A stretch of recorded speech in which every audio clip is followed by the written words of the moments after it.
problemi i Papa Bergoglio's nuk ishte personi i Bergoglio, sepse personi i Bergoglio, unë e vlerësoj, ka atë fisnikrinë e vet, mund të jetë edhe nga pikpamja private një person i shenjtë, por ai harroi që ishte Pap. Edhe kur njeriu harron që është Pap, harron përgjegjësinë, harron peshën e përgjegjësisë që dikush ja ka dhënë, sepse ai është një mandat që ja kanë dhënë kardinal. Edhe ti ban mendje tënde, atëherë këtu nuk ka diçka që nuk shkon te individi. Ai nuk ishte reformator, ai ishte një revolucionar.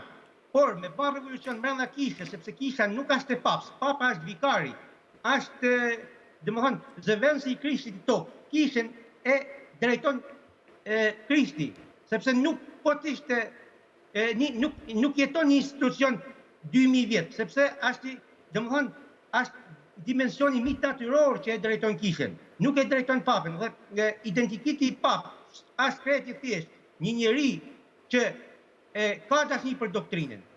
Nuk rrin vetëm në rrafshin imanent, por duhet me pas një minimum sindakal vertikalizimit trascendental.